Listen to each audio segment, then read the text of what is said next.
Our Father in heaven, we thank you that we are here together and we need to study ourselves. We need to understand ourselves and what's wrong with us so that we can guide ourselves and also be a help for the children and the others who are around us, to help them also to know how to guide them on the right way. So be with us as we ask you, and we thank you that you heard our prayer. Amen.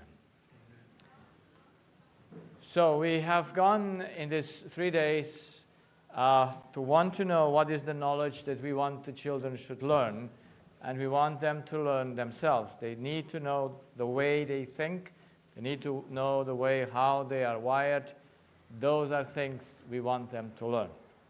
We know that the school doesn't cover the item like is love, righteousness, relationships. Do you have an item relationship? Should there be one? Yeah. Should every class has that? How should relationship work?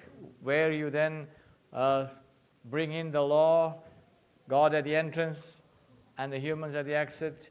So those things the children would so receive so easily. We would not need to do it like we do it with the adults. They're already full with all the misconceptions. And with the children, they would grasp it and say, and then you could do all kinds of exercises with them. Whenever a problem arises in the class, you say, now let's see, where did this come from? Who was the deception? And the children will know it.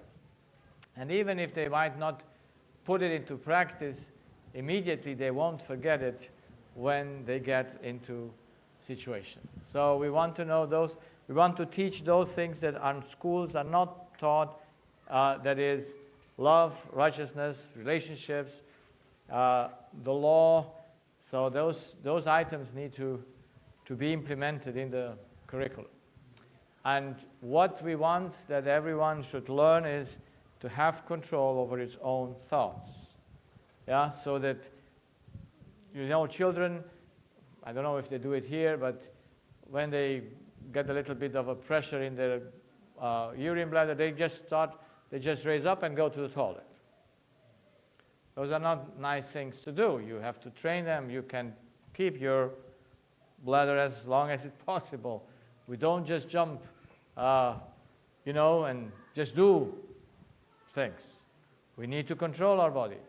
And yes, there is a limit to it, but the urine bladder, from my own experience, it's very extendable. Yeah, I had patients, sometimes they had it up here because they had a blockage after the surgery, and then they couldn't pee anymore, and then it didn't rupture yet. Thank God, because then it's a big issue. But to just know how to deal how those things. So the loss of self-control is the worst effect of our deception, and we want to bring every thought into captivity of the obedience of Christ. That means we are again in control of our thoughts. So what is the cause of the loss of control? It's always that we process the information the wrong way. We have the wrong measure. We will see tonight how I came to that conclusion that we all believe we are a God. And if you measure any information with that measurement, you cannot come to a right conclusion in matters of life and in matters of relationships.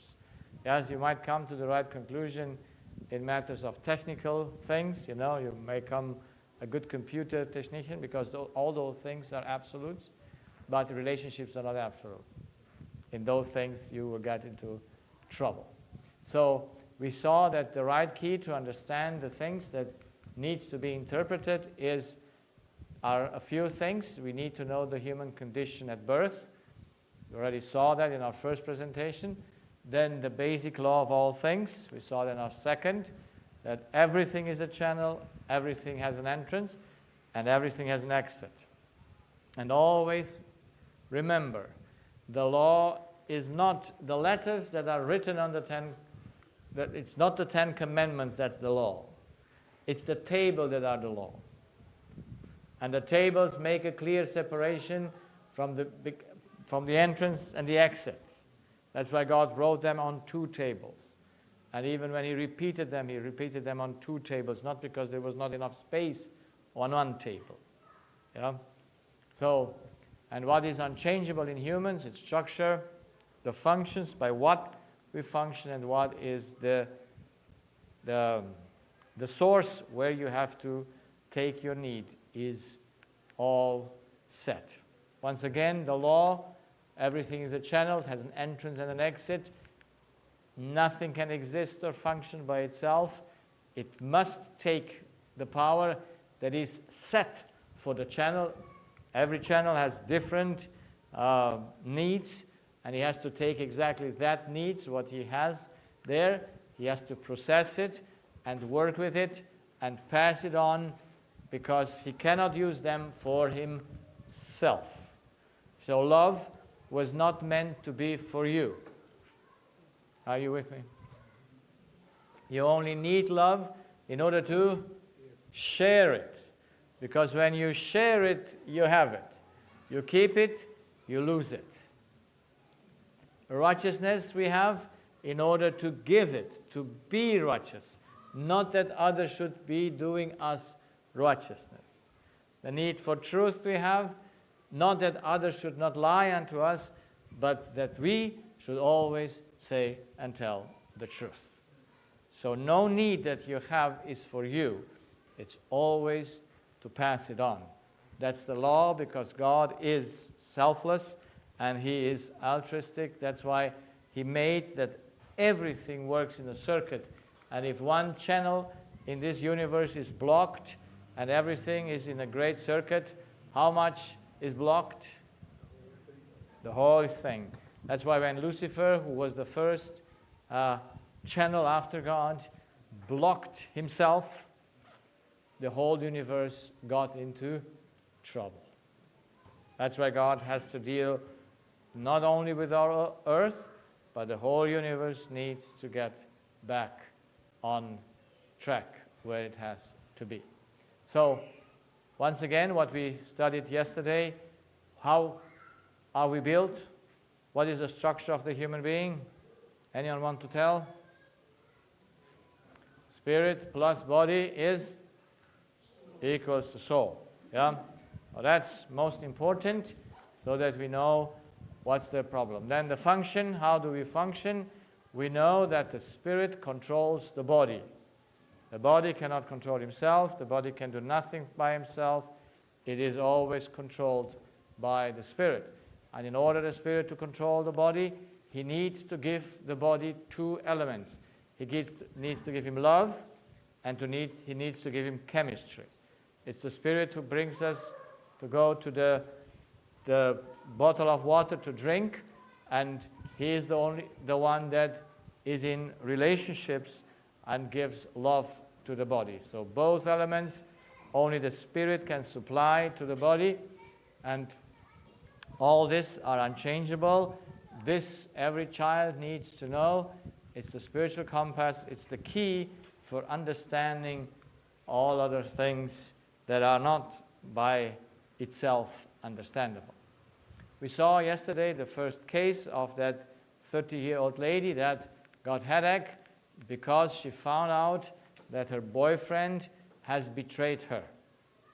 Before she knew what he did, she had loving thoughts. She was in a good mood, and her decisions were nice, and she had no issues in her body. And the moment she heard the information that he was unfaithful, she changes the way she thinks towards him. He's not anymore the beloved. He's not anymore the one that is fulfilling her dreams, but he now is her nightmare, so to say, and she's disappointed, she's hurt, her thoughts of revenge take her into prison, and who gets the headache? She does. The boyfriend gets no headache because he has no loss, as we will see immediately. So she wants to force on her boyfriend to be faithful. Can she do that? No. Is it good that she cannot do it? Yes, it's very good. Thank God that no one can control us. Imagine that someone has the good idea and says, you now need to do exactly what I say because I have the right to control you. There is no control from others. So this lady gets sick, and I was, how can I say? What convinced me that the lady was wrong? Because I heard her story, I had her headache, I heard her story, and what convinced me that she was wrong?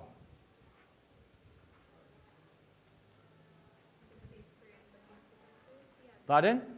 She had headaches, yes. So the headaches cannot lie. Can they lie? And who can make them only? She herself, because she was not beaten, she had no accident, so only she herself could make the headaches. And I said, what makes headaches cannot be true, cannot be right. No matter how much you believe you're right, if it makes you headache, you're wrong. You see, some people come to me and say, there is holy wrath. Have you ever heard about that? Holy anger. Yeah?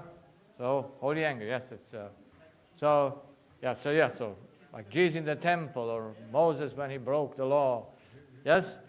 And I say, okay, how can you prove that you have holy anger or unholy anger? Because according to Paul, anger or wrath is the fruit of the flesh.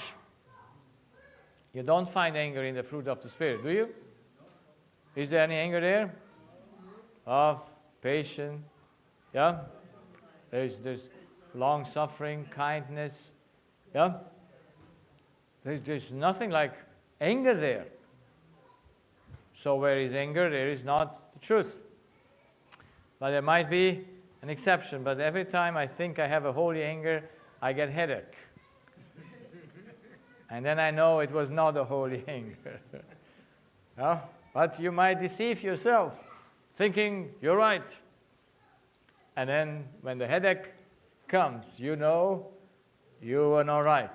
Or the stomach pain or whatever pain comes into your body, it will show it. So the problem is that we have expectations on others that are justified or not justified. Not justified. What is the not justified expectations? A teacher can expect his students to do the homework, yes? But what does the teacher do when the student doesn't do the homework?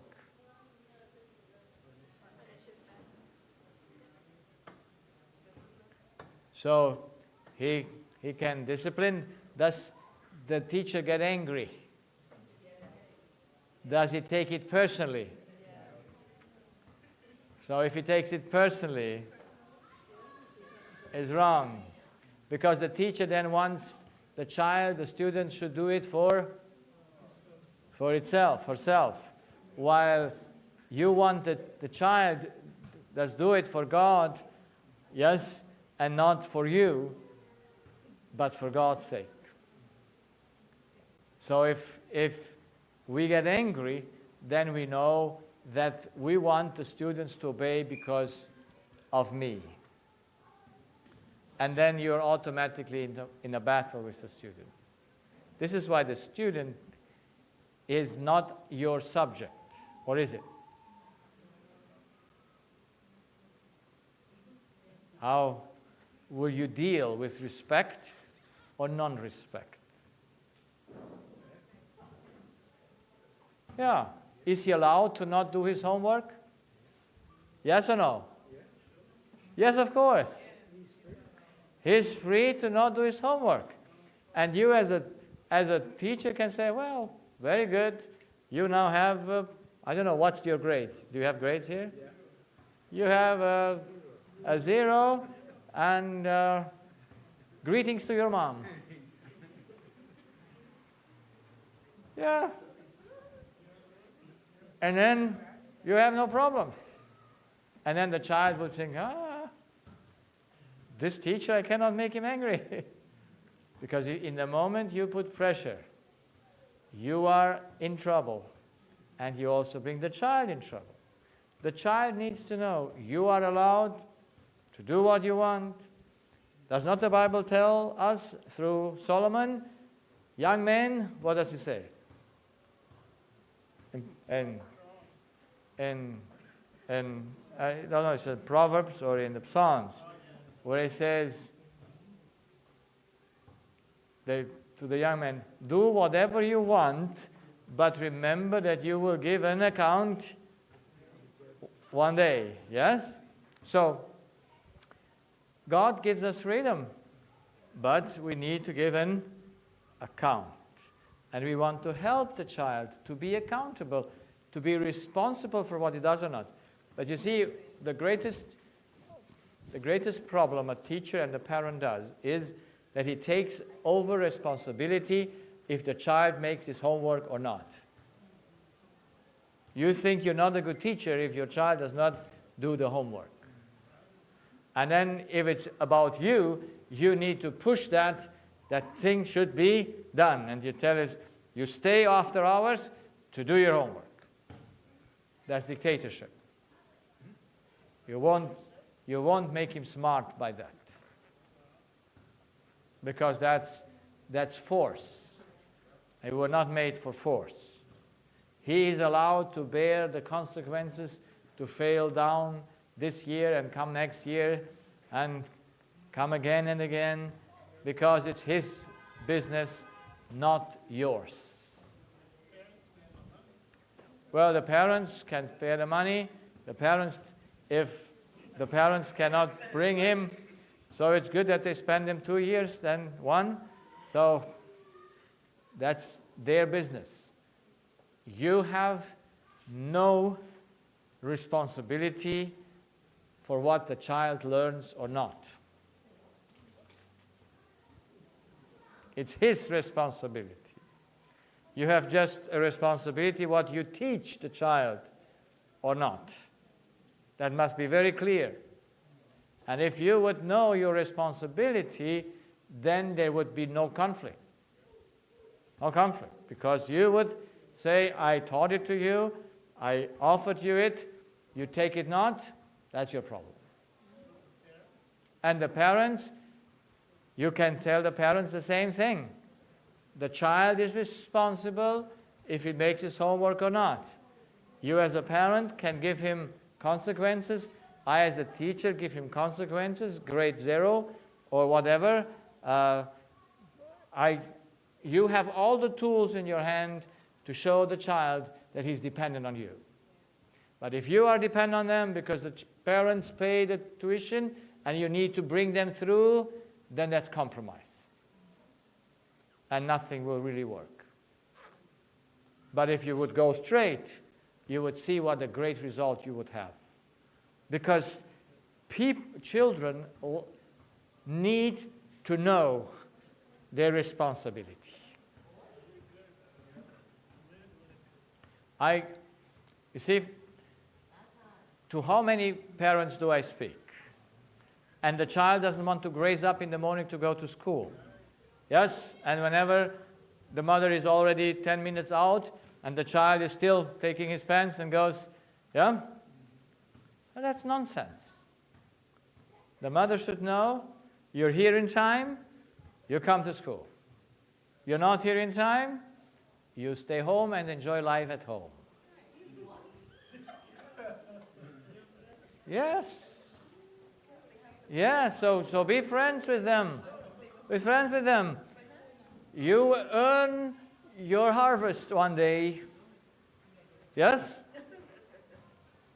Okay, so how does sparing the rod, spoiling the child, fits into the philosophy that you're explaining to us? I didn't understand. What does the? Okay, how does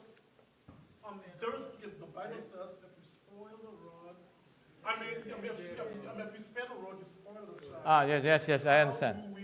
Yeah, so that's why exactly this is what I emphasize. The rod is the consequence. But you don't give a consequence because it's about you. So if it's about the child, the rod is just the consequence. But you see, children, if you need to bring them through the year, then you cannot give them a 0 when they don't do their homework. So our concept of the rod is wrong all along then? Yes, because we use the rod, we use the rod to force the good. The rod is just there to give you the result of your own decisions. It was never given that you should conditionate and beat the child or beat his will away. He has to do it because he wants to do it. And if he would put his hand on the oven, are you still with me?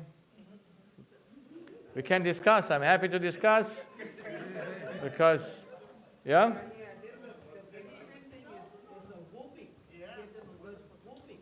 What is that, eh?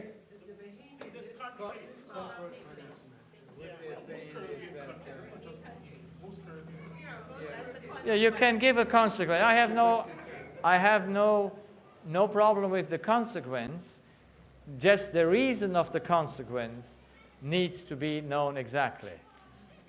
You only get your consequence like you put your hand off the fire and you burn it. So it hurts you. That does not force you to not put your hand again on the fire. Yeah? So that's how God does make it. Disease is a consequence. It comes so that you learn, the headaches come so that you learn, you put the hand on the oven. But the headache does not force you to do the right. And we use the rod to enforcing the good, which is exactly the opposite what God intended it to be. That's the problem. That's why we are in a fight with the children. We should never be in a fight. The consequences brings no fight. The consequences brings no fight. Because you can say as a parent, oh, poor child, now you stayed home or you got this issue. Now you have to bear the consequence. And I'm sorry for you, but I have to give you these consequences so that you may learn that to put a hand on the fire is burning you. But not to say you need to do this and forcing it. No, they have to do it because they agree to it. And if they don't want to go to school, since school is an issue of the government, yeah, you can say, look, the government asked you to go to school. You get in trouble with the government. In some countries, not all, but in some countries, the government makes the parent responsible for the country. Well, always, every leader will make responsible the other one for that. No. You made the law, come and implement it. I'm not there, I'm not the servant of the government. Yeah? It's not me am under the law. The child has a duty to go to school. You now take him, bring him to school. The government says The government can do nothing. Yeah, but if you miss a school, you go to jail. yeah, no, well, that's why the lawyer should go against that. Because it's not true. You cannot punish the one that is not responsible. Right. But that is what they do. Yes, also, this is basically wrong. Yeah, this is basically wrong. So he who does it is responsible. And no matter how it is, I believe if the mother and the teachers would be independent spiritually from their child, they would be taken serious. But the child doesn't take them serious because they can twist with them. They know they are dependent on them. They need them. And if the mother would say, you take it, you're full responsible, then things would change. Okay, so are you implying that if a child does not want to go to school, then a parent is not, force them to go to school? You cannot force anyone. You have to. I mean, they're not at the age of accountability. Of course they are. So, okay, but at what age are they? At any age, the child needs to bear responsibility for what he does or not. From birth to? You have to teach it that. Because through our deception, we always will put the responsibility on others. That's the main problem. But God gives us full responsibility. We can never go to him and say, because my wife did this, I have the right to do that. He says, no, who are you? So, we got a little bit deviated from the subject. Deviating a little bit, but I got a question. I had a situation today with a child who has an F in one of her subjects. The parent came and the parent was furious about this child's F. So I told the parent that I told this child to bring in her workbook so I can mark it since Monday. The child didn't bring it in. Tuesday, the child still didn't bring it in. Yesterday it didn't come, neither today. So I didn't get to see anything in which to assess the child, so I gave her an F, but I didn't see anything. Now, the question is, this child doesn't seem to want to do anything in the classroom, right? So do we leave that child? Okay, next term we can do better. We'll try to do a little better. How does that fit into a culture where this child doesn't see herself trying to do anything to do better? I mean, it's So- responsibility, yes, but No, you can take the child, you can talk to him, you can give him the consequences. When you see its stubbornness, you need first to ask him, do you want it or want it not? Yes? Do you really want it? There is no choice for it, but you need to want it. Yeah? But if the child doesn't want it, then what will you do? You break his will? You can just say, see what tools do you have to show him the consequences that it bears, and be able to bear that consequence until the child says, okay, I see that something is wrong with me. But you need to stay the same relaxed, appeal to his reason. I would not even appeal to the parent if I would be a teacher, because it's just with me and the child. I don't need the authority of the parents to put something in the child. I, as a teacher, have the full authority in the school, yeah? And here in school, the child is with me, yes, and it's my responsibility. I don't need to go to the parents and say, look, your child doesn't do that, because no parents like that. Yes, so you do your work in the school, and you have your tools. I don't know what you say, you can put them outside, or say you don't join now the next game in the water, or you have to give things that are consequences there, and then the child might think for the next time. well, I just bring that up because I'm not sure if I got you correct. The first time you said we shouldn't give a consequence to that action. We give a consequence to the action, but the Would learn. Because we need them. As teachers, we have to motivate and inspire the students. Even when they're wrong, we have to push them to bring the best out of them.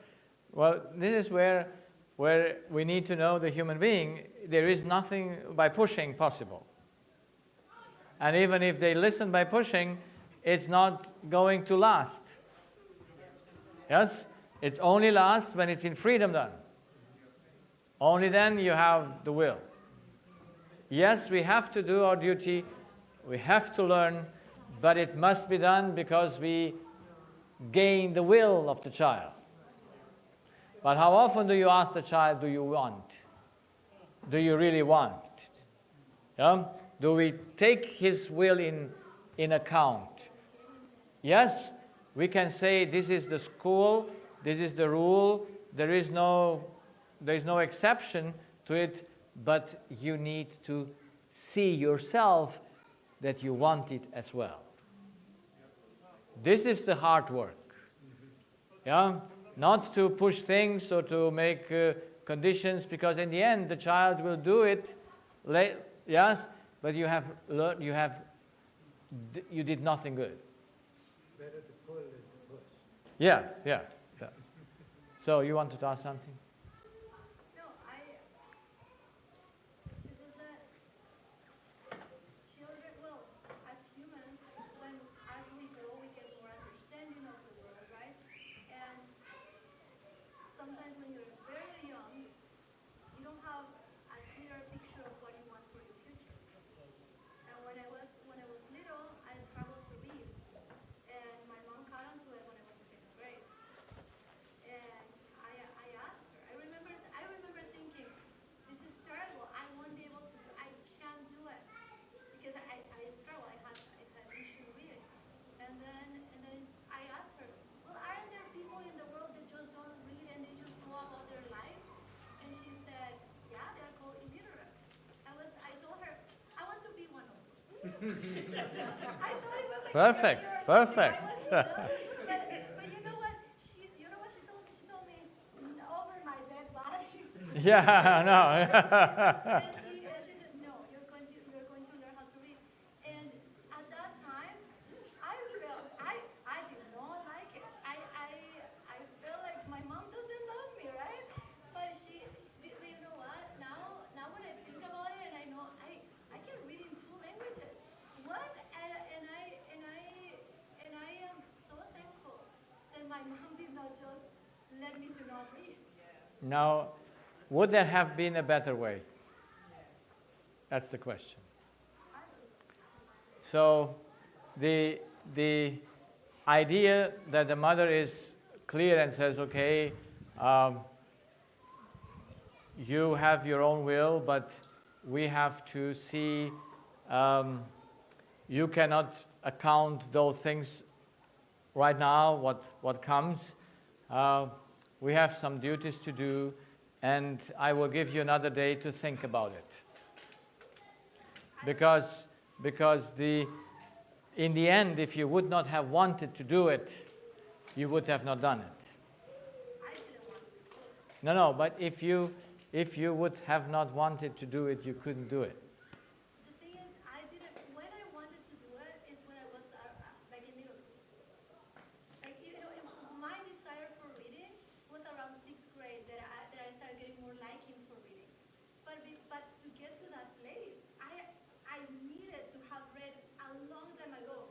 If I didn't, I was going to be having so many issues at school. Well, those are all our assumptions. I'm going by principle. Yeah, but what you're saying are also assumptions about my experience. No, the experience does not count as evidence. But I have seen that in my classroom too. I know. We see that by force we get to a place. Not by force necessarily, like. Well, that's force.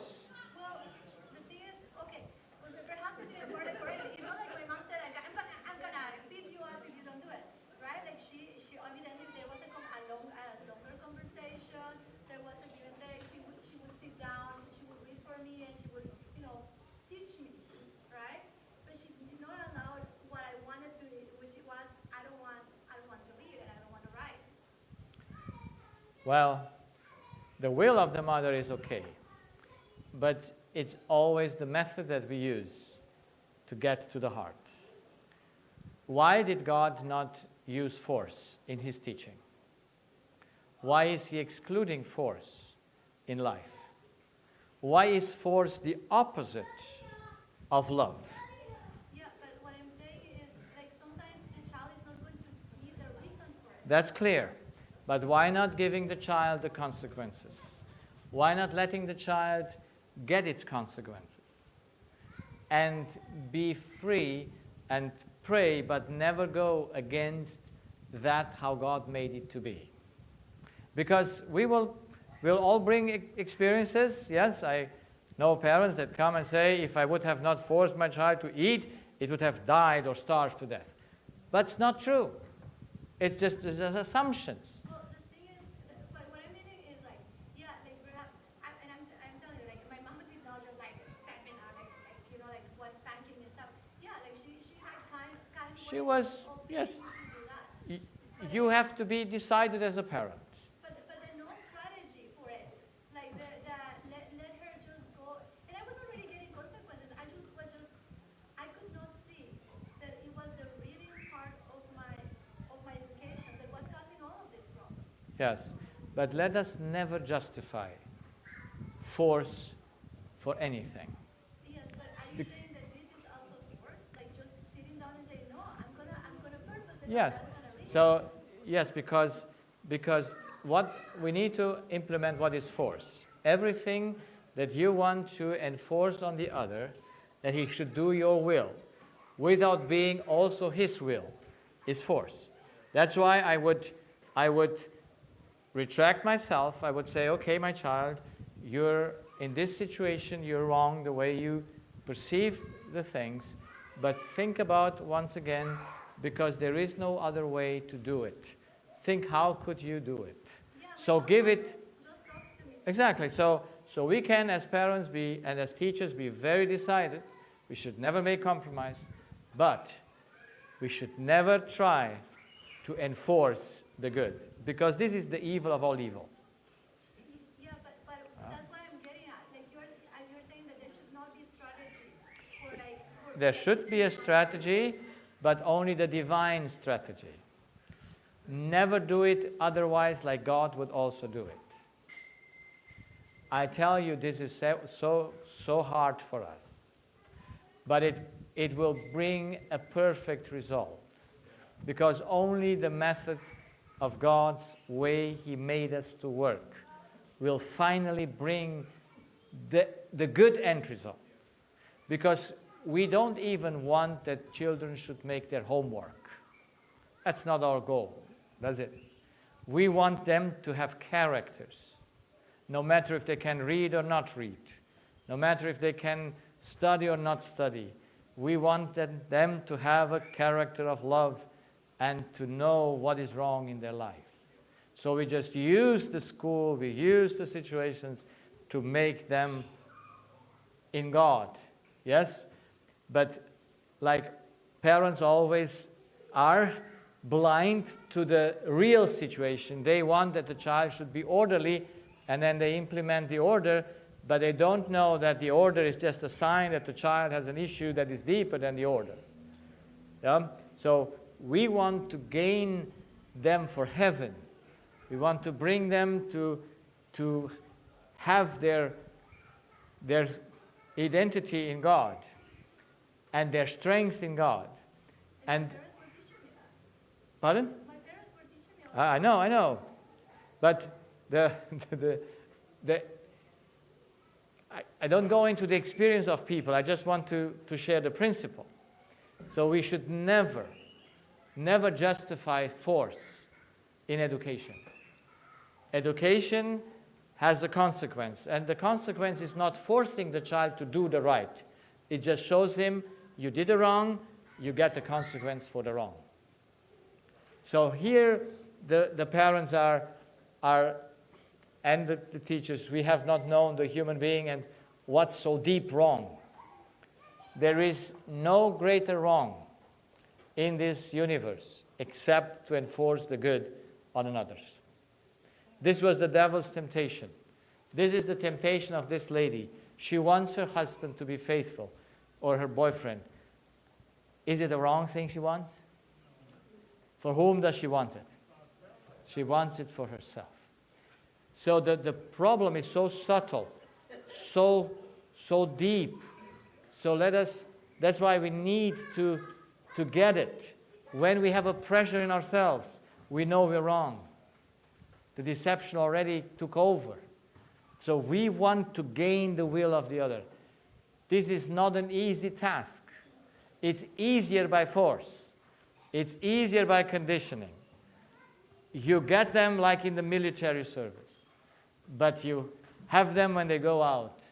They have no control and no God and nothing.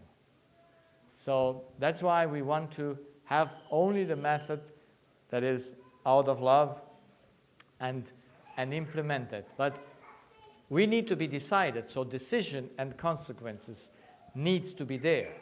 But you can only do it when it is not about you.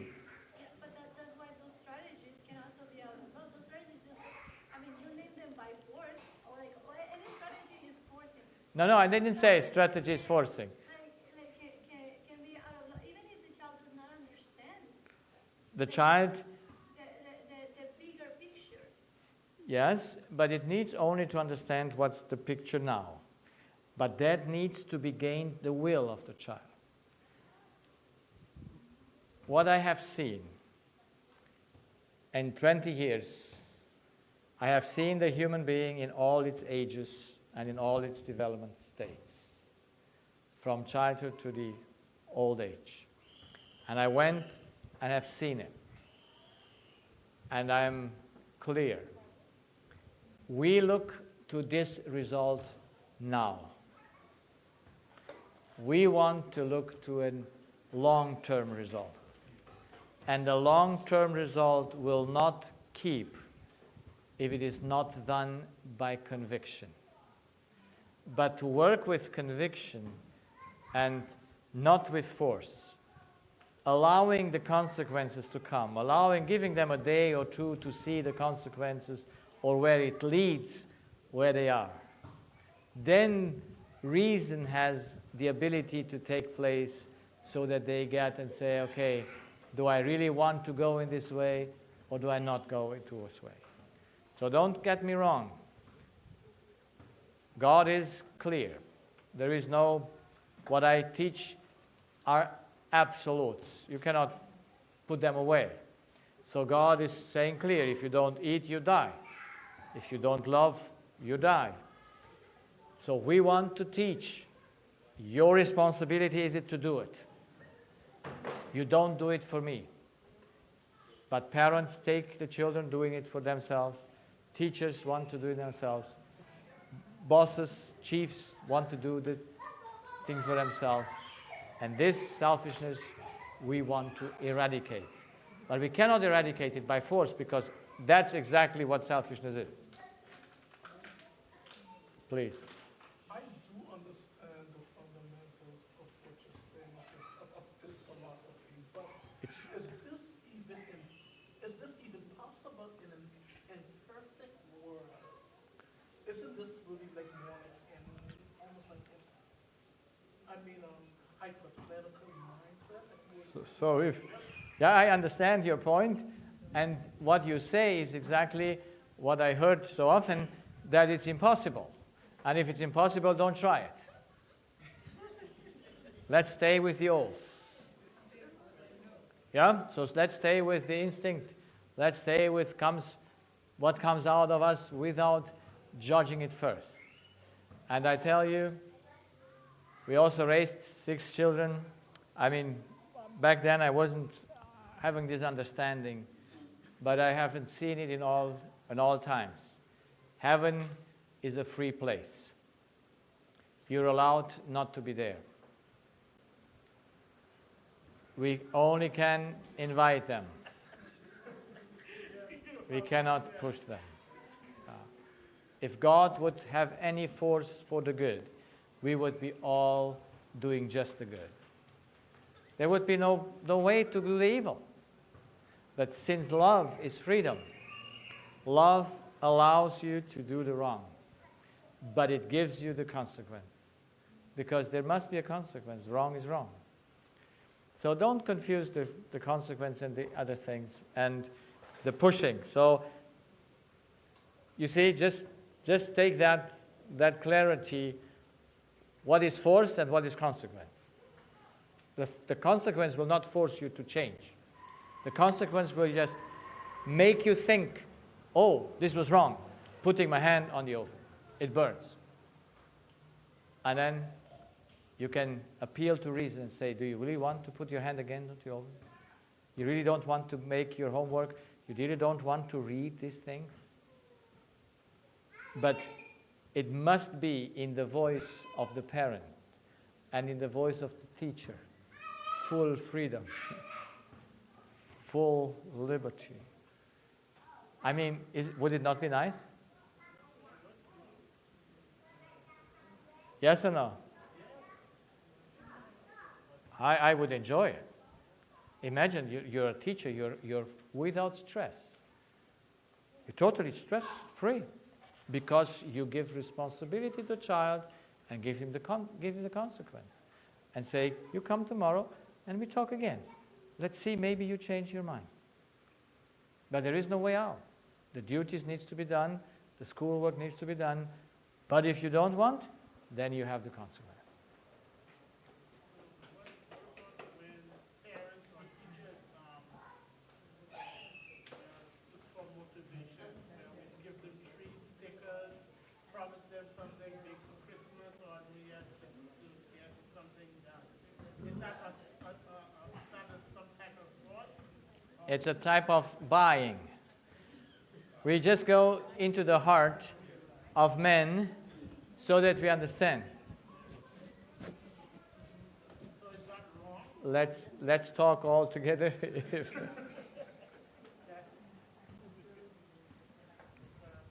Let's talk all together, because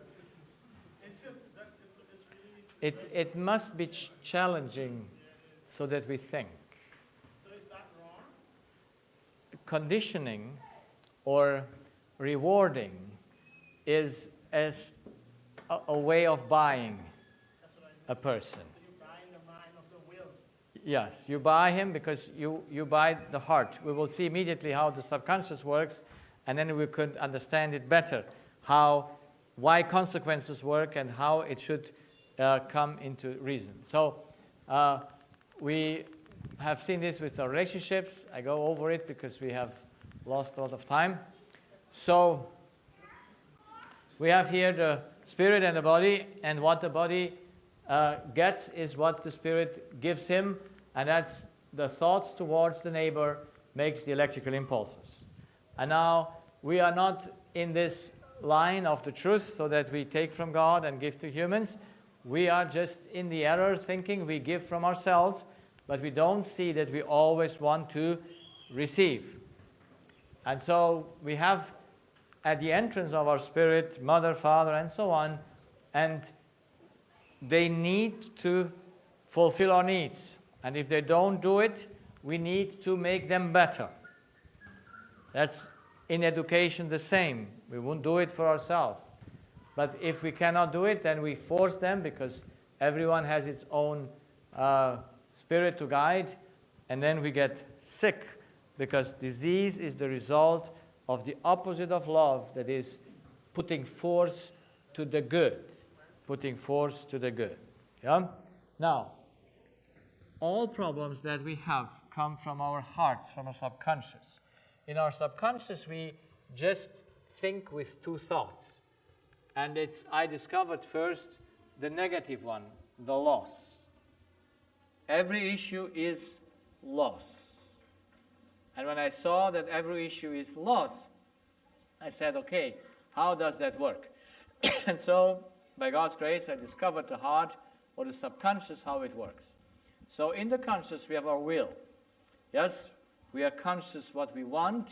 There's the physical needs, the green ones, and then we have the spiritual needs like harmony, justice, loyalty, truth, wisdom, security. So we all have these needs. But how are they satisfied? And God made the will that every will should be different. You like it that every will is different? Yes, every will is different. But every heart is the same. So the functions are in the heart, in the subconscious. And there we have only the brain, that's the green, the plus and the minus, the electricity is there. And now the spirit needs to put them through an impulse into action. The neuron needs to be put into action through a electrical impulse. And that electrical impulse is done between the tension of plus and minus. And the spirit doesn't think in plus and minus, he just thinks in loss and gain. So everything you hear, everything you see, everything you feel and so on, you will put automatically in a gain or in a loss. If you find the teaching here a loss, you will have to move out. If you find the gain, you stay. That's very simple. Because God made it so that we say yes to the gain, and we must say no to loss. That's how we work, and no one can change that. Yes, no one can change it. We need to say no to the loss. We have no way. That's why consequences work. Yeah? If you see the consequence that it brings you loss, you might say, okay, stay. I can not do myself loss anymore. I stop this. Yeah? Because we have to avoid loss. So the yes is for the gain. That's why we can manipulate the children. We can, when we know their need, we might, give them something that they see as a gain. And then they will do it in order to get that gain. Or they will not do anything so they don't get any consequences. You see, children are very smart. They ask and say, okay, so that's the rule. So what if I break it? What will be the consequence? Do they want to know it? Yes, they want to know it. Why do they want to know it? Because they want to know if it's worth it. If it's worth it. Yeah? And if it's not worth it, they go for it. Because they have to go for the gain. They must go for the gain. And what they consider more gain, they will do, no matter what. That's why in our hearts, we need to know what governs this element of thinking. When you understand that this is the principle of function of our hearts, then you know why gaming functions. Why do games function? Why are games addictive? Games. Why do children game? Gaming. Why are they in competition? You want to win. So do they play here soccer or something like that? Yes. Yeah. So how do they react when they lose? Why?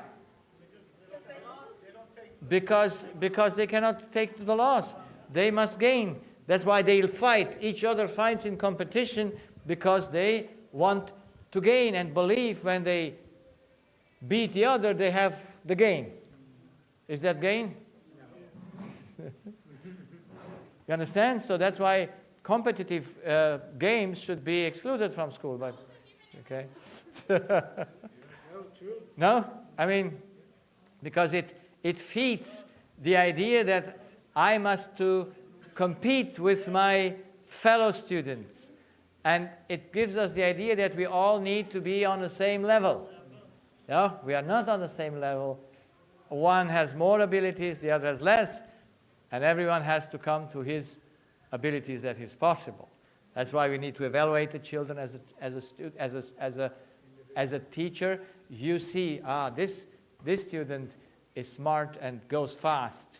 You work with him differently, like with the student beside him that is a little bit of a slower thinker, and you cannot put them all in the same line. But we do that. So we should be very paying attention to the individual, encountering, seeing how it is, seeing how the family is, where they come from, not expecting from the one the same like you expect from the other. That takes some mental activity for the teacher. Yeah? So that's why we need to know how they function. They will come to you, and since this is all subconscious, you will see how they play games and how they want to control you. That you should do their will, because they believe that's so. So in Matthew 6:10, 6:19 to 20, it says, "Lay not up for yourself treasures upon earth, where moth and rust does corrupt, and where thieves break through and steal." Because is this function of the heart in the Bible? It's in the midst of the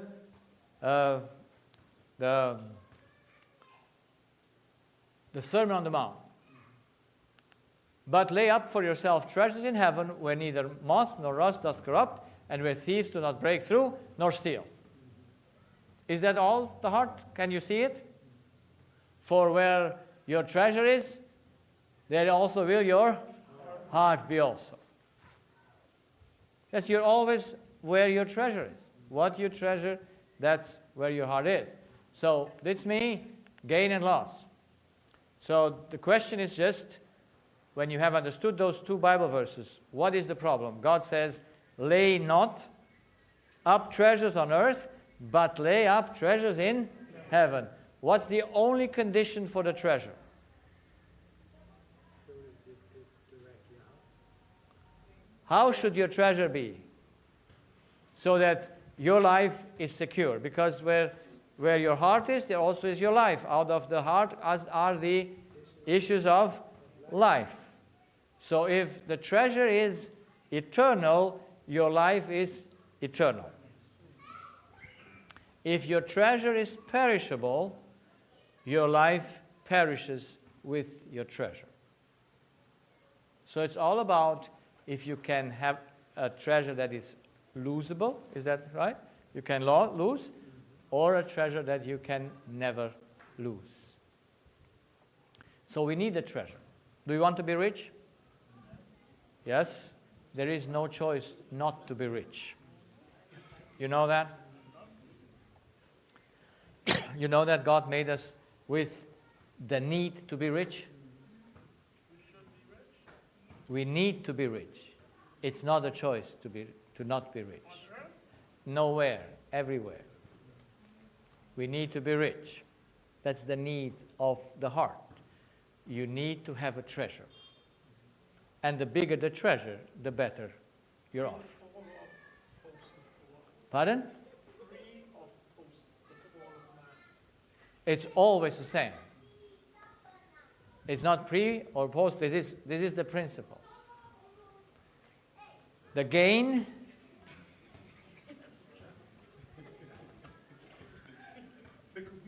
you need. Yes, you need to have the treasure. You think that Adam and Eve were happy when they got out of the Garden of Eden? What did they? They lost something good. Exactly. So God kicked them out of the things to give them the consequence to see what it brings for a loss when you do what you do. So that's the consequence. God did not kill them. God did not put an angel around that. Did He put an angel around that tree? No. But at the gate, He put the angels. Yeah? So no way back to the luxury. Yeah? So we were made for the gain. A rich young ruler was a big man, was he? He was rich. And Jesus says, trade your treasure, your earthly treasure, with the heavenly one. Give your earthly treasure away, and you will have a heavenly one. And what did the rich young ruler do? He turned away sadly because he valued the earthly treasure and lost the heavenly treasure. But you always have, yes, you can have both if it's not yours, if you're an administrator. If you can have both, because the most richest man was Solomon. Yes? He was rich. In his days, gold was like dirt on the street, or what was it? No, silver was considered as dirt. Yeah? So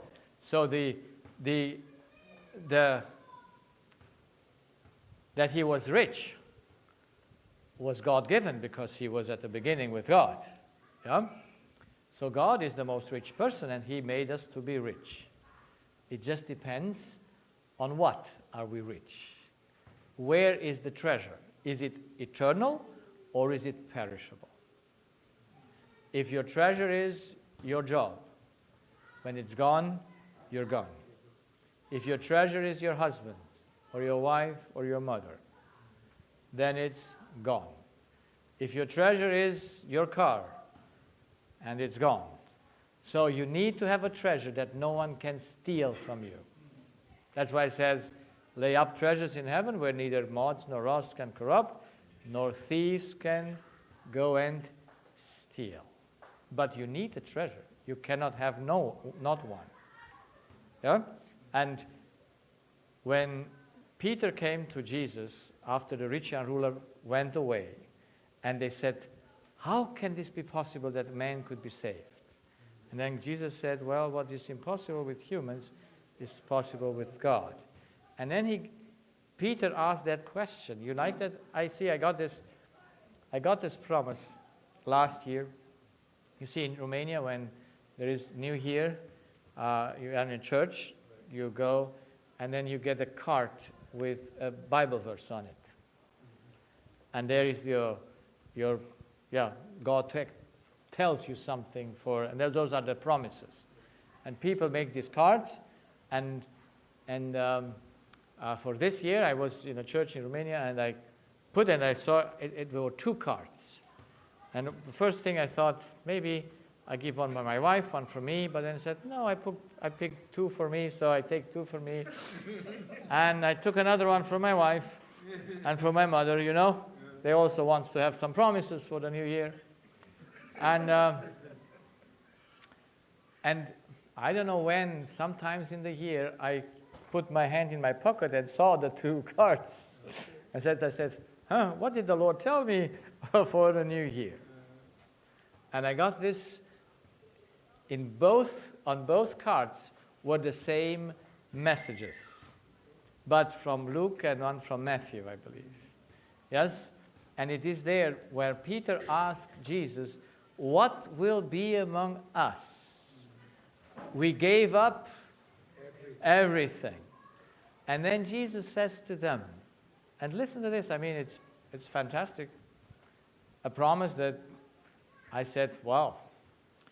It says, there is no one that leaves his mother, his father, his spouse, whatever he enumerates there,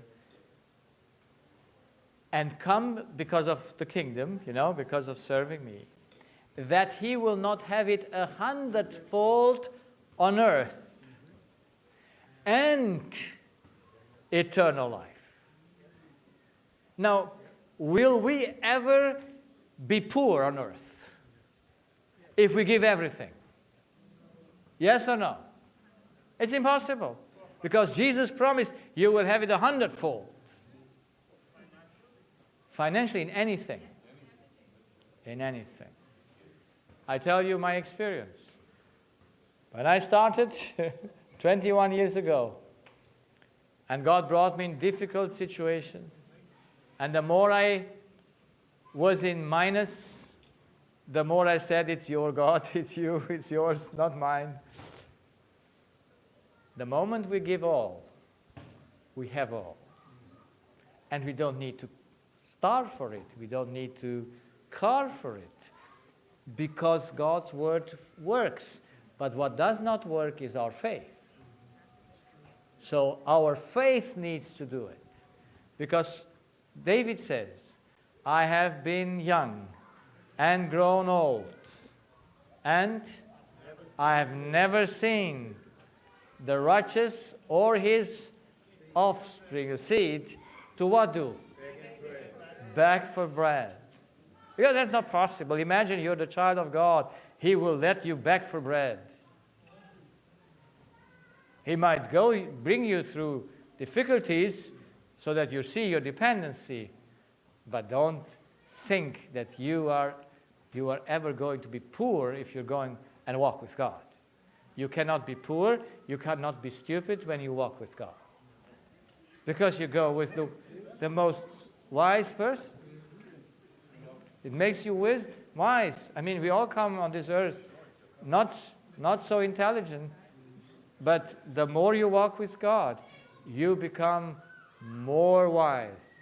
You can handle, you become in control of yourself. There is no better way than to walk with God, because you will be the richest on earth and the richest in heaven. So Don't worry about that. So I got that promise twice, in Luke and in Matthew. So am I in any danger? The only danger would be if I would say that something is mine. Something is mine. If something is mine, it goes. But if nothing is mine, everything is secure. The heavenly treasure is secure for every one of us if we know how to get to it. So, the earthly treasure can be lost because it's perishable. The husband dies, the woman dies, the mother dies, everything you possess can be gone in a second. Like we got this news this week, very good friends in Romania, they woke up mid in the night at 1 o'clock, their house was in fire.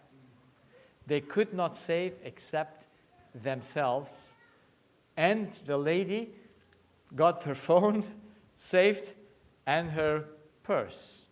But with this saving, she lost her hair because the fire burned her hair. And they had to go, they moved out in pyjama. Their house was a wooden house, burned down to the ground. Nothing left. The cars that were in the garage, they burned. The motor, the roof with the, we have, in Romania, you have, the roof is out of stones. You see? Yes, shells of stones. They melted, it was gone, it's everything gone.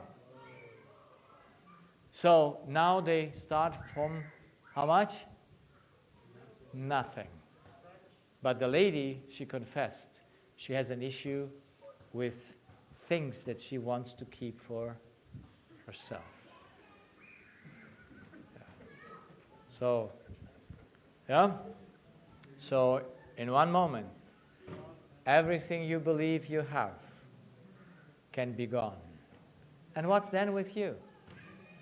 But your heavenly treasure cannot burn. You have it forever. Yes? So that's why we need to know how it works. So that brings you eternal death. The heavenly treasure you can never lose, because it's not dependent on others, but just dependent on you, as we will see. And that's why your life is eternal. So it's all about who is your, or where is your treasure. So, the light of the body is the eye. If therefore thine eye be single, thy whole body shall be full of light. But if thine eye be evil, thy whole body shall be full of darkness. If therefore the light that is in thee be darkness, how great is that darkness? So this is the next thing in the heart. The heart has an eye. That's what it is. And the one eye tells you, you get the gain when you receive your need. And the other eye says, you get and have the gain when you give your need. You pass it on. So, if receiving is gain, what is loss? If receiving, gain equals receiving your need, what is equaling loss? Not giving? Not. What is the opposite of receiving? No? No. We are in a school. Not receiving. Not receiving is the opposite of receiving. Is that simple or not? Yes? So it's plus or minus. Receiving or not receiving. Or receive too little for what you gave, or something that you have is taken away. That we consider loss. If giving is gain, what is loss? Now you know it. Not giving, yes. Or keeping, keeping something. Yeah, so Jesus says, he who wants to keep his life, what will happen? He will lose it. And he who gives it for the service of the gospel will gain it. So is the world upside down or not? Yes, In God's eyes, very much so. we are all the other way. Because we have the evil eye that says, I need to receive. This is why you get angry when the child does not do his homework. Because you need to what? Receive. You take it personally. No, you don't need to receive. Yeah, it's the child's doing that brings him gain or loss, not the other ones. So the problems that we have, this eye always looks to what you do or not do, and the other eyes looks always to what others do or not do. Which eye would you rather have? I hope you want to have this eyes that looks to yourself what you do and not.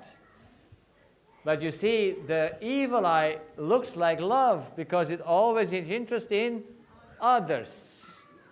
But it's also interested in others for receiving something from them. It's subconscious. This is all unknown to us. Yes? Only in a crisis you will know it. See, when a boyfriend brings something to his girl, why does he bring it? Because he needs to get rid of it, or he wants to receive something. Yes? So that's why boys and girls can make tests if one comes with love or comes with selfishness. Because selfishness will only give in order to receive. But it will tell you at the same time, I give for free. Because it's not conscious for its selfishness. You can only prove it in a crisis, that you always give in order to receive. Only in a crisis you see it, when you don't receive. Yes, you give so much and you then not get not even a smile. Not even a thank you. And then you're in trouble. Because you didn't do it out of God for God, but you did do it out of you for yourself. So, all problems come because we cannot stay in a personal loss. Yes, we have to get out of personal loss.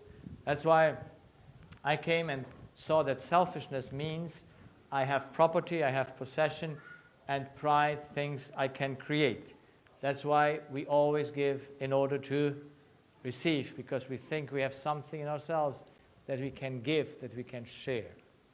So we want to know what is this I.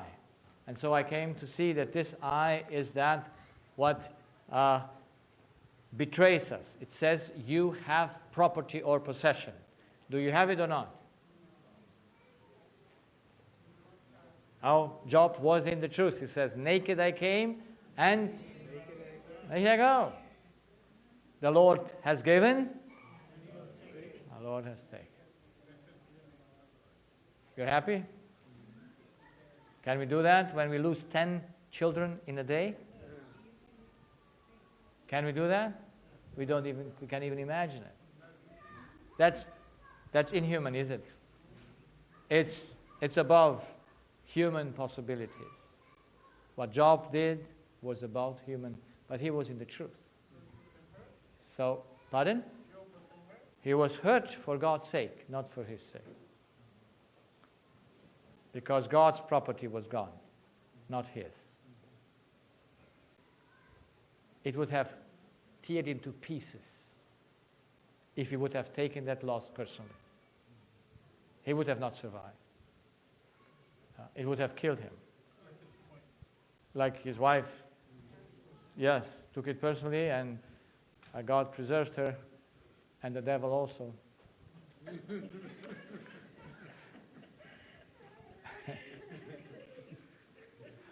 Yes, of course. I mean, you know why.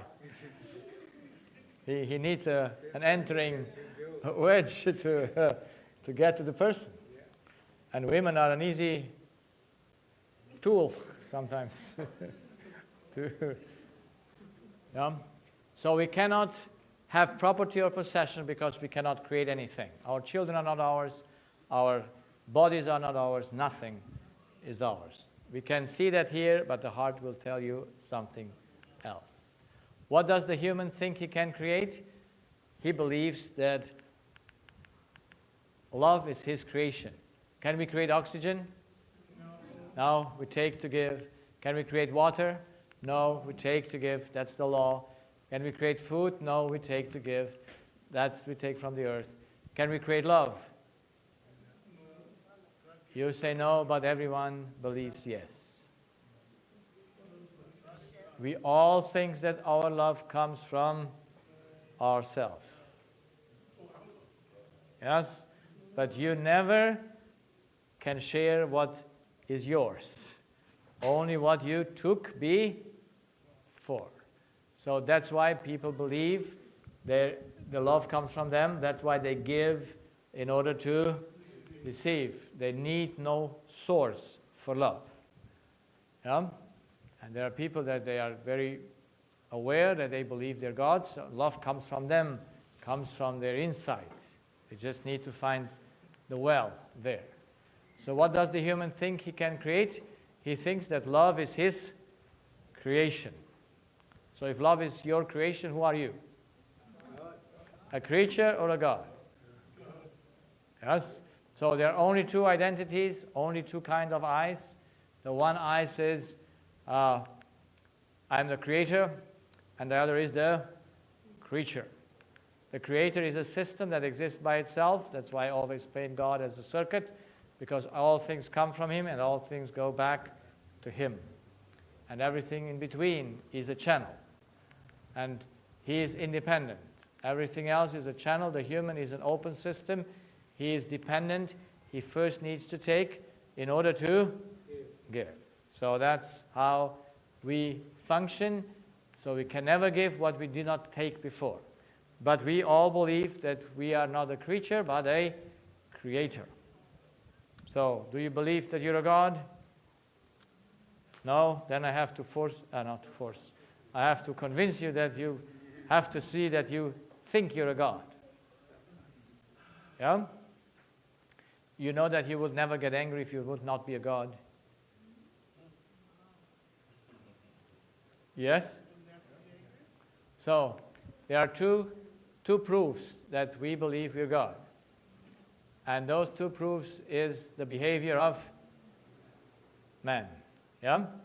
So, what is the worst behavior of man? You teachers in school have some experience with that.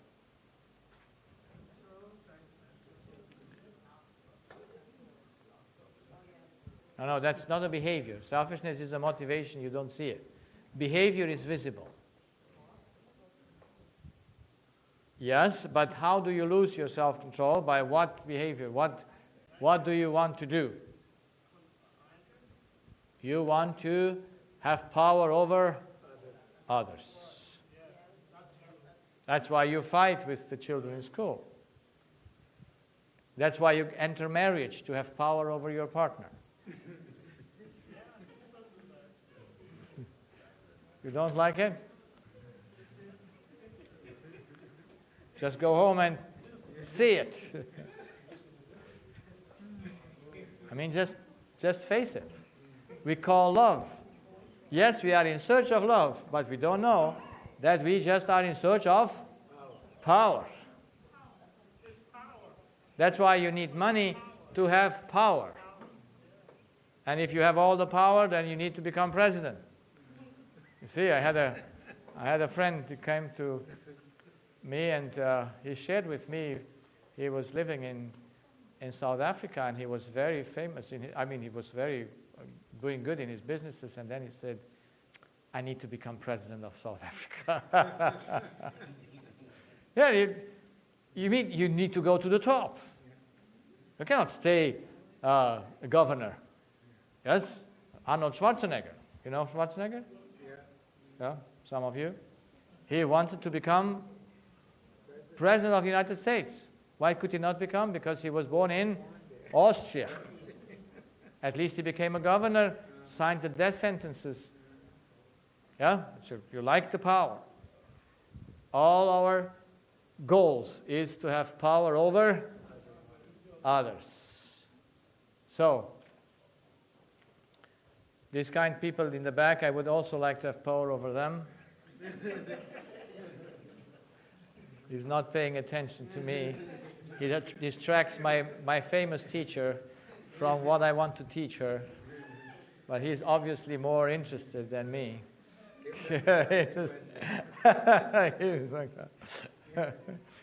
No, that's fine. Just you see how it works, yes? You want to have power over others. For what? For the good. For the good. Pardon? It's a wrong thing. We want to rule others. We want to control others. Do we? Yes? Do you want to control your children to pay attention or not? Yes.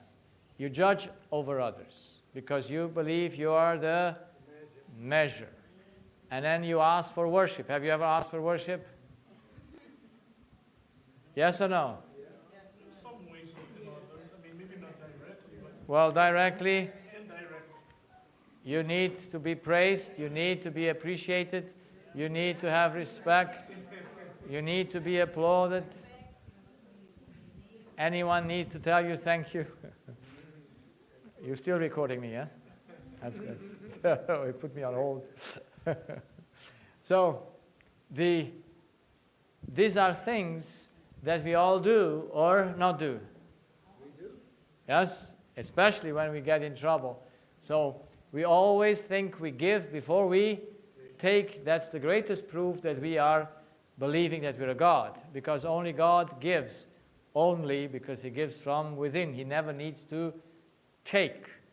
A channel needs to take first in order to give.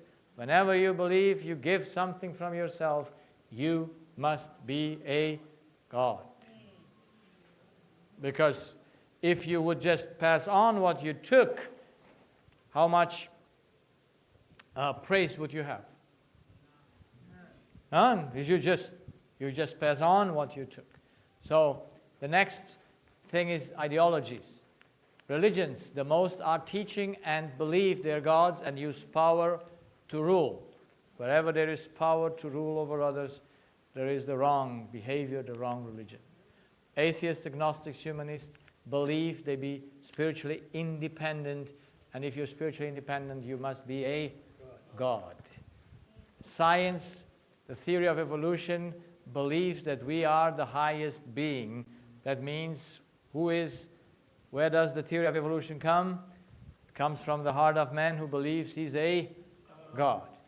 Every ideology is made according to your hearts. And that's amazing to see. You can do whatever you want. If this is the tree of all ideologies and they have the same root, what's the difference? What's the difference? Everyone esteems themselves higher than the other, know everything better, can do things better. Everyone is in competition, in contest, in fights for power, judge, control, violence, war, and murder. They are on the same tree. They fight each other because they all have the same root. And I put also the religions here. If you have all kinds of different religions, but they all have the same root. Everyone esteems himself higher than the other, know everything better, can do things better, competes with the other, fights for power, judges, controls, violence, war, and murder. What's the difference? There's no difference because the root is the same. If the root will be the truth, the creature of God, then you would have different nations, capacities, tasks, sizes, taste, skin colors. Everyone would see himself equal with his neighbor. The Bible goes and says, see your neighbor higher than yourself, because all problems come because you see yourself higher than your neighbor. There is never an issue in this world that does not come from supremacy. Everything comes from the idea that you are higher than the other. Yeah? So, no claim to know it better or do it better. No competition would be no competition and no comparison. You see people compare? Why is she so and why is she rich and I am so poor? Why is this so? And you always compare with others. And comparison comes only because you need to be better than the other. You need to compete with the other because you believe you're a god. No fights for power. We will never have in heaven a soccer game because no one will fight for power. We will not judge nor control. There would be no violence, no war, no murder. The root in the heart is that what destroys everything. So let's finish. So the man thinks he's a god. If he would be a creature, he would know I have no property, I cannot create. But how much can I go and take from God? How much can I take? Everything. And the more I would take to give, the more I would have my riches secured in heaven. Because no one can take away what you did.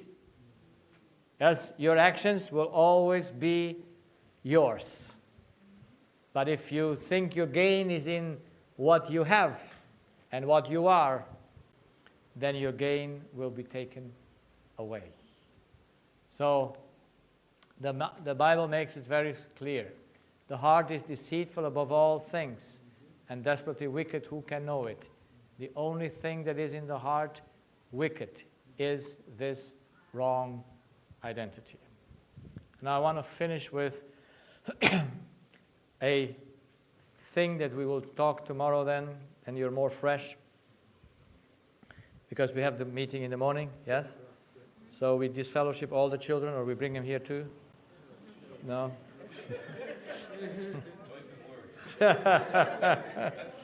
They would enjoy it. So, our spirit, this is very much to pay the attention to understand. Needs love, justice, freedom, and so on. He's a closed system. No one can govern him, only he can govern himself. But he lives from an information that is outside of him. It's not in him. Love, justice, freedom is not in him.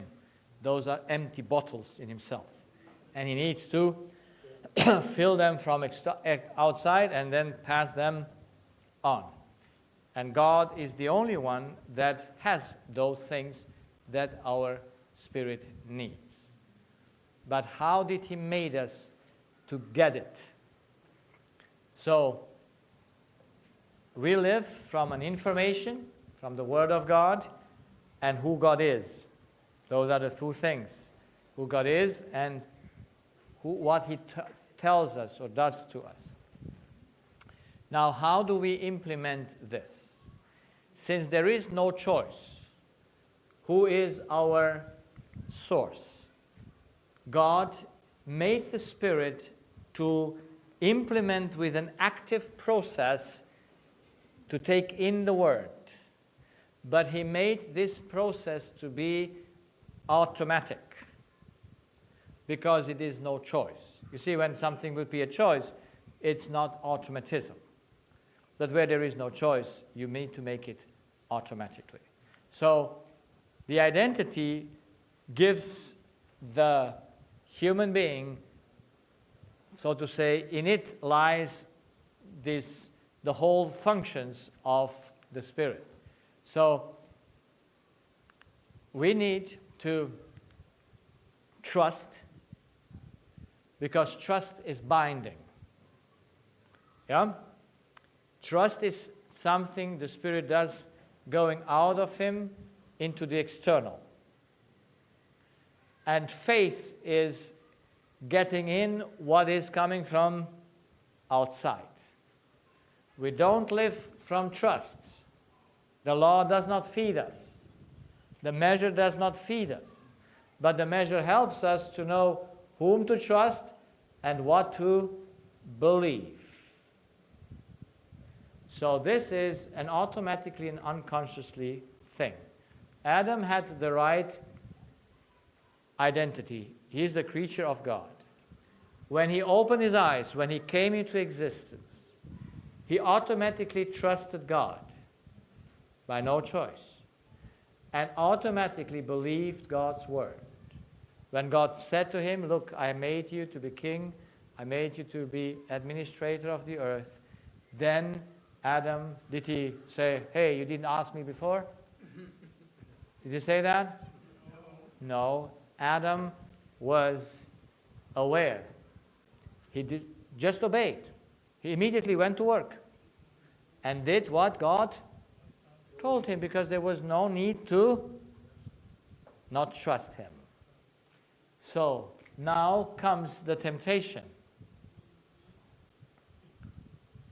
And now, what is the temptation going? Where is the target of the temptation? Yeah? So Satan comes with a word. Yes? Eve comes with a word. Comes with the fruit. And says, God betrayed us. Yeah? Do you think Adam had an easy choice? You see, women put sometimes men into a situation they have to do something about. Is that so? Do you like that? You see, I find something in the cupboard of my wife or in the cupboard and said, how come this here? Oh, I bought it for a long time. Well, so now you can do nothing about to send it back to the shop. Yeah? Just, you are put in front of things you cannot change. And that did Eve. Yes, with Adam. And now Adam was in a difficult situation. And now he had to do what? Did he want something bad? What was his need? Love. So, Eve was where? Here or here? Where was Eve? At the entrance or at the exit? It was at the exit. Yes, it was there. But now Eve comes and says, God has lied to us. Look, I am now in a higher sphere. Does Adam want to save Eve? Yes? Does he agree with God that she needs to be killed? It would be good if he would have agreed. But he did not agree. Because he says, this cannot be just for a piece of fruit. She should die. This beautiful thing that gives me so much pleasure in life and all that, now she should pass away. You understand him or not? Anyone who has a wife that he likes? I don't ask those who don't like their wife, because they might agree with God's will. But Adam loved his wife, so he did not agree with God's will. And now he had the battle, believe Eve's, or what would he do? Or believe God. The only way to put God's word aside was to become himself a God. It's the only way to sin. Lucifer wanted to become God. It's the only way to sin. There's no other way. Yes? At this point in time, Eve, in her perfect state, became imperfect. And Adam was still perfect. Yes.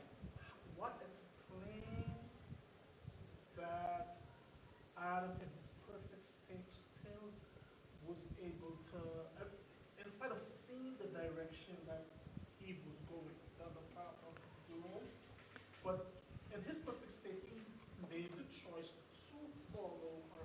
No. He deceived himself. But how his deception worked is not describable. It's the mystery of sin. We just know that it happened like this. But how he could question God and believe Eve is just not explainable.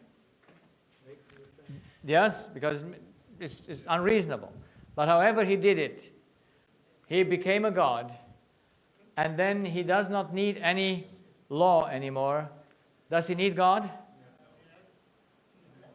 No, now he is God himself. Whom does he trust?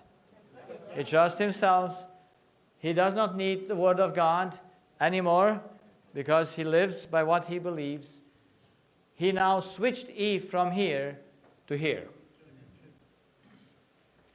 Now, and this is important to understand, human commandments and human words become his trust and faith. Because this automatic thing cannot be changed. He still needs to trust and he still needs to believe. But now he trusts automatically the humans and he believes their words. And now a human comes to you and tells you you are the ugliest woman on earth. Who is it? How do you react? How do you react? You will turn aside and say, to whom does he speak? You will I tell you, if it's your husband who tells you that, you're crushed. Yes, or your mom, or everyone. You have no choice. Whoever you put your trust in and he says something that is not according to your need, you will destroy yourself. People get destroyed by, why did he tell me that? There is no barrier, no protection from any wrong information that we encounter. Self-destruction is the result. We lost the ability to let things outside of us. What humans tell us is what we live from. And that's a terrible thing. We do it automatically. We do it by no choice. We only see it when we experience it. And only then we receive a choice to change it. People are disappointed that they trust before they trust or after they trust. Automatically after. Yes? So let us understand this. Disease shows us that we have no protection. Whatever you hear, that's why news are so important. You hear a negative thing, and then you immediately need to go to protect yourself because you don't need a loss. You need to avoid a loss. But can you? Because the one that you trust says you the words that you don't need. And then you are the one that destroys you. Every information. You have a niece or a nephew and you hear she passed away or whatever happened. How do you react? Do you have a protection to not destroy yourself? Have no protection. That's why we live by words. And if we would live by the word of God, we would be having no problem. But since we have this terrible eye, we cannot live by the word of God. We live by human commandments and human words. And they determine our actions. And that's why, as long as they smile to us and are agreeing us, it is well with us. But in the moment they reject us or do something wrong to us, we have no way to protect ourselves. We will go and get and be destroyed. The one jumps from the train or before the train, or everyone is his self-destructing agent. So do we want to stop that? Yes. I hope so. We need to stop it in our lives and prevent the children and the students to do the same. Because you will see how they react. He told me that, and he told me that. They cannot protect themselves. It's no protection. We are totally exposed to the devil's temptation, and we cannot, by no means, stop it. That's why I read you the first day, the first line from Steps to Christ, the second chapter.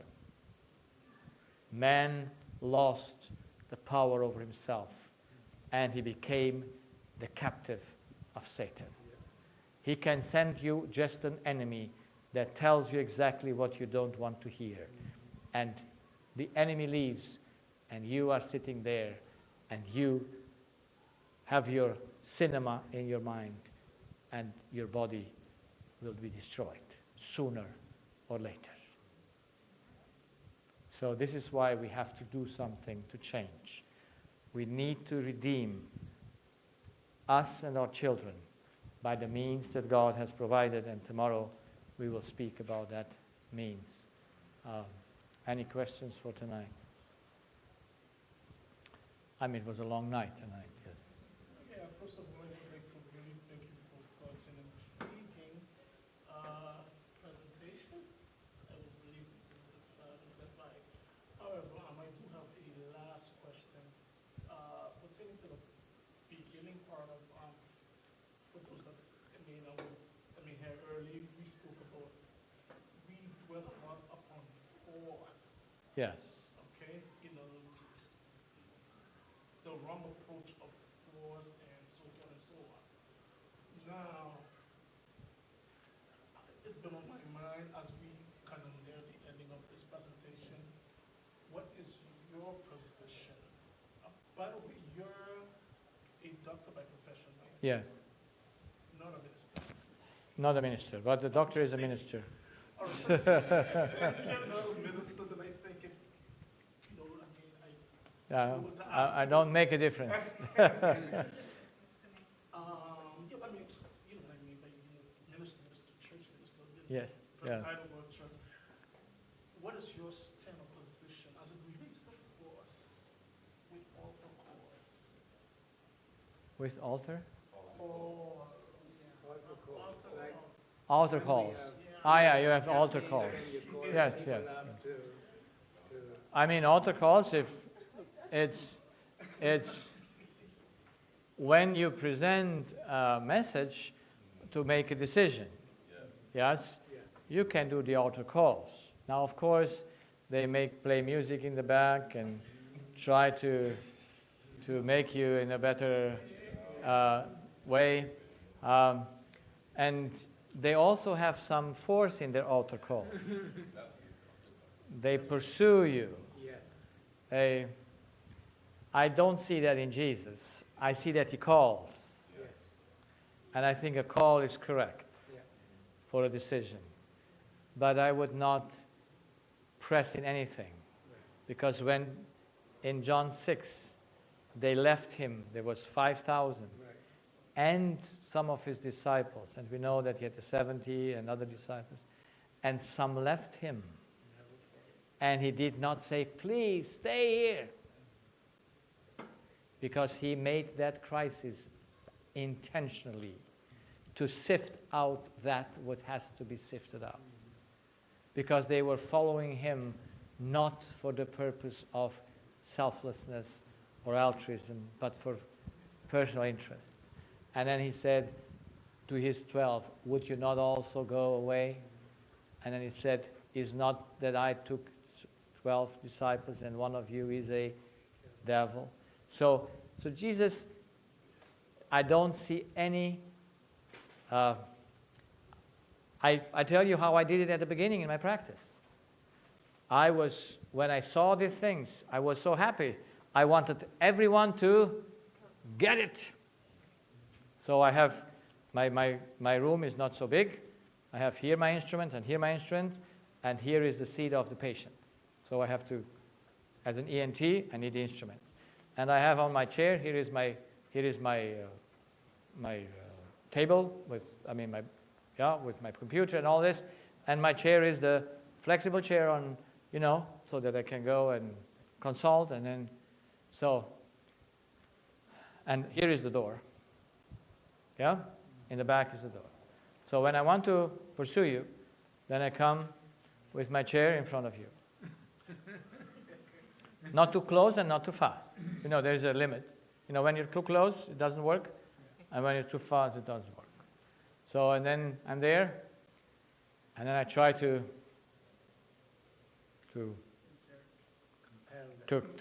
try to, but until one day, ladies have taught me a lot. The lady jumps up, and she goes around me, and she leaves the practice. And I said, what am I doing here? Now I'm here, on my chair, on my desk, my computer. I'm sitting the door is open. At the beginning, I want everyone to sign up for counseling. I said, would you like to sign up for counseling? Now I say, watch first the videos, think about it, and if you really want, then you come, I take the time. Back then, people signed up, they never showed up because they were forced. Now that I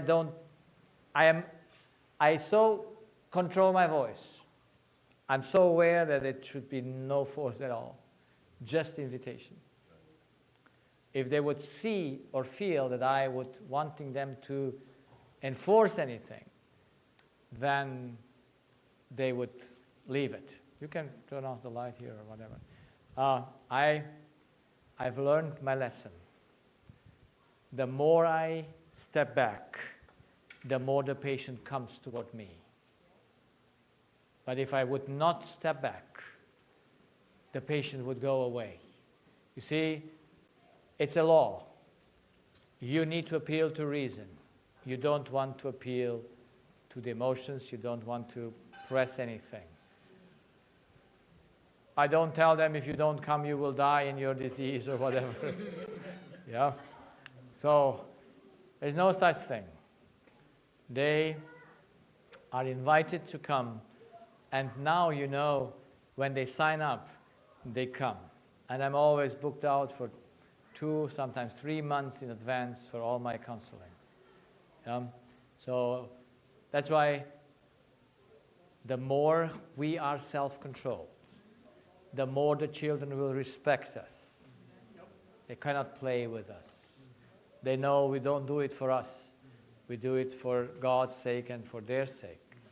And so they cannot sell us nor buy us, because they will, yeah? That's why don't go with the gifts. You want to have them, where do you want to have them? I tell rewards should be only for those things that are not a general thing. Yeah? If a child does more than the normal, for that I would say, oh, this is good, so I want to motivate him to do more, but not for that what he has to do. Yeah? But parents shouldn't pay their children for their chores. They pay them for the extra work. If they pay them for their chores, that's sin, yeah. So that's wrong. Because then they want to be paid for everything. Yeah. That's what is a duty. It cannot be paid. Only the extra is to be paid. Okay. Let's pray, and then we go. Father in heaven, we thank you for teaching us, for giving us reason, and making us to understand that the deception is deep in our hearts, and it always will deceive us, wanting to impose the good on others. Because we were made to just have good desires. We were made to have only the choice for the good. And that's why we want to enforce the good, and by this we are evil. Help us to realize that better. Help us to see that your love is different than what is selfishness. And help us to become the people that you can put in the right places, and I believe teachers have the greatest responsibility. I understood from your words that a physician is a teacher. That's why I'm a teacher. We have a great responsibility to teach the world the truth about how things work. And the better we do it, the better the results will be. So help us to be faithful to the call. Help us to take it really serious so that we are your teachers. We are not paid by anyone else but by you. And we do not want to do service for humans, but service for you alone. So bless us and lead us in Jesus' name. Amen.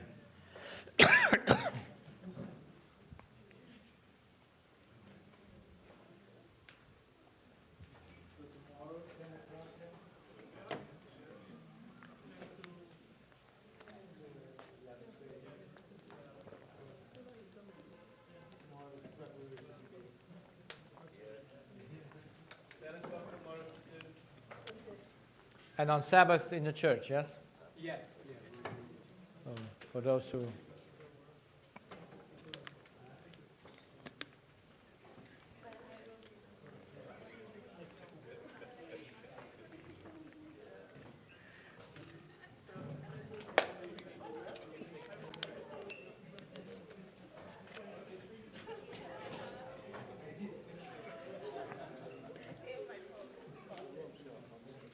Emily. I come.